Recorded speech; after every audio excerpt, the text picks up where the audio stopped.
Bismillahirrahmanirrahim. Assalamualaikum warahmatullahi wabarakatuh.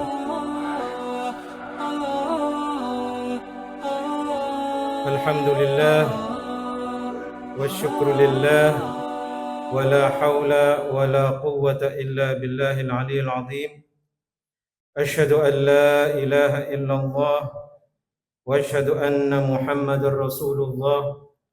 Allahumma salli wa sallim ala sayyidina Muhammadin al-Fatih lima ughliq wal khatim lima sabaq nasiril haqqi bil haqqi wal hadi ila siratikal mustaqim wa ala alihi haqqa qadrihi wa miqdaril azim.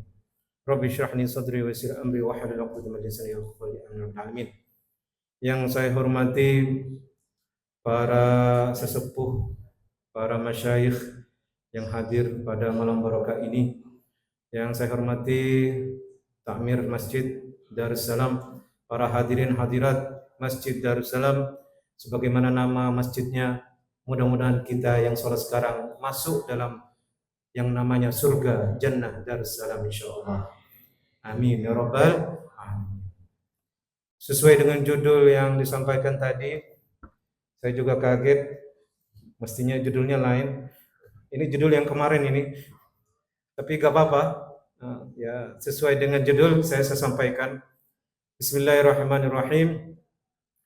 Man shama Ramadanan imanan wa ihtisaban, ghufira lahu ma taqaddama min dhanbihi wa ma ta'akhkhar.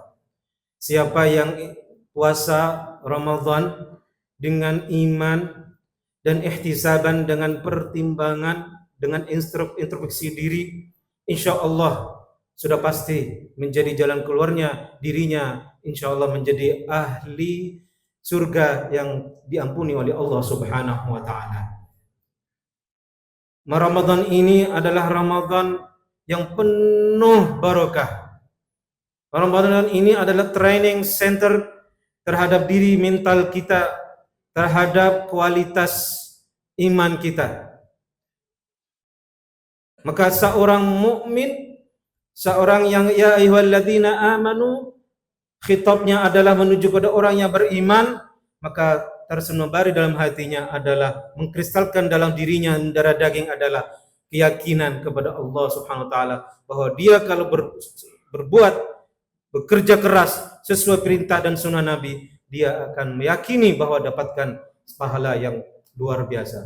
Ana 'inda husni dhanni 'abdi fa ana bih fa ujazi bih. Maka syaratnya seorang mukmin supaya dapat pahala langsung dari Allah, maka dia harus yakini bahwa selama Ramadan ini adalah sebagai center training dirinya, sebagai sekolah untuk dirinya dan lingkungannya. Artinya apa? Disitulah kita dapat belajar meyakini dengan kesabaran, dengan kemutlakan kita yakin kepada Allah, percaya sama Allah. Yang ketiga, kita jujur. Karena dengan kejujuran, insya Allah Subhanahu wa ta'ala, Allah menunjukkan bagaimana seorang jujur yang luar biasa mentalnya dan hasil madrasahnya ketika dia puasa. Memang seorang puasa, kejujuran itu adalah pangkal dari semua kebaikan. Ketika orang yang enggak jujur, maka pangkal dari kebaikan itu akan sirna, maka akan sia-sia kebaikan yang lain. Ketika dia agak jujur tadi siang puasa, maka dia sia-sia mengerjakan sholat tarawih, maka sia-sia dia akan buka puasa tadi. Kenapa? Gak jujur. Tadi mandi sore, ayo siapa mandi sore langsung buka mulut, niatnya wudhu ketelan, lanjut enggak puasa ini. Itu. Tapi kalau nggak sengaja, nggak apa-apa. Dalam syariah tidak apa-apa. Kok senyum-senyum anak-anak ini? Wah, jangan-jangan ya. Subhanallah. Kejujuran. Ya, kejujuran. Zaman sekarang kejujuran ini sangat minim. Inna lillahi wa inna ilaihi raji'un. Apa gerangan kenapa generasi Z sebagaimana kita harapkan jangan sampai tidak menjadi generasi yang tidak jujur. Karena ini adalah pangkal dari semua kebaikan. Wa hisnun likulli muslim wa amanatun likulli muslim wa hidayatun likulli bar. Ini adalah pangkal dari semua kebaikan. Wa hidayatun ilal jannah. Ini juga menjadi pintu hidayah untuk masuk surga. Subhanallah, subhanallah al-azim.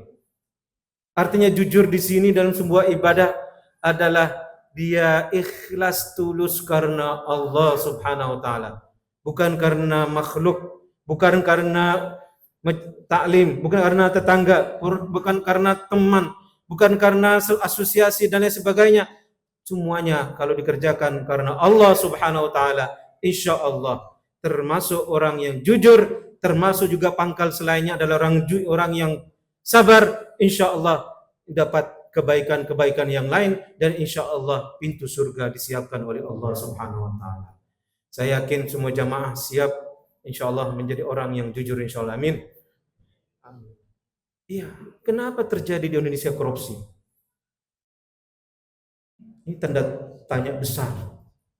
Mereka sholat, iya. Mereka berangkat umrah, iya. Mereka infak bangun masjid, iya. Tapi kenapa banyak terjadi korupsi? La haula wala quwwata illa billah. La haula wala quwwata. Anfusukum wa ahlikum nara. Ternyata setelah seorang psikolog wawancara seorang yang koruptor yang sangat ulung ya, banyak korupsinya. Wahai Bapak, karena yang korupsi Bapak ya. Ibu gak ada korupsi. Korupsi anggaran rumah tangga iya mungkin. Sepengetahuan suami lagi. Masya Allah. Tapi ini Bapak diwawancari. Gerangan apa Bapak?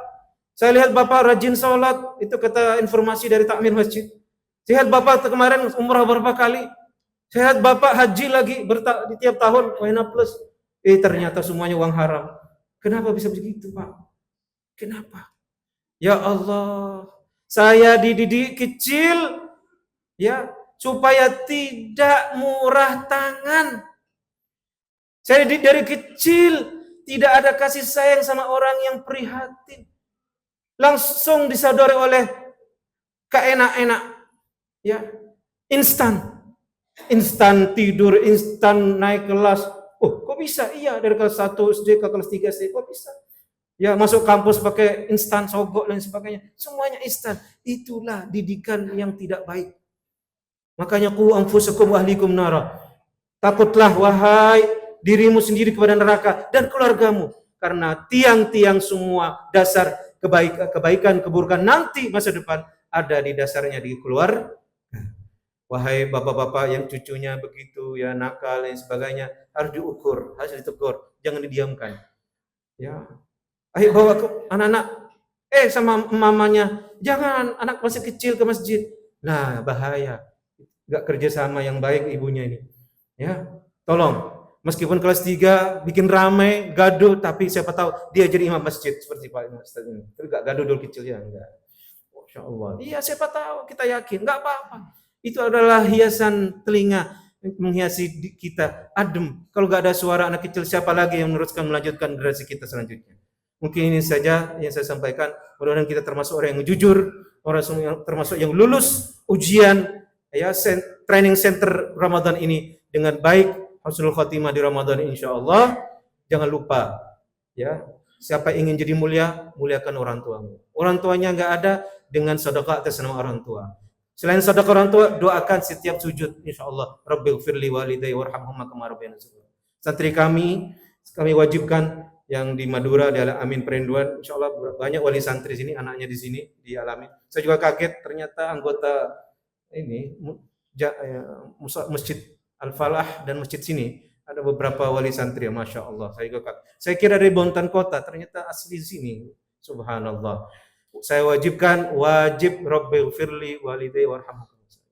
Tiba-tiba wali santri datang, lapor Pak Kiai, kenapa? Alhamdulillah dapat tender. Loh, alhamdulillah ini sedekah untuk Kiai, enggak usah untuk pondok. Kata anak saya, gara-gara Pak Kiai wajibkan kita baca Rabbighfirli setiap sujud, maka dapat rezeki orang tua. Wah, masya Allah. Iya kalau dapat rezeki. Kalau dapat ujian itu namanya cobaan ya. Ini saja yang kami sampaikan. Assalamualaikum warahmatullahi wabarakatuh.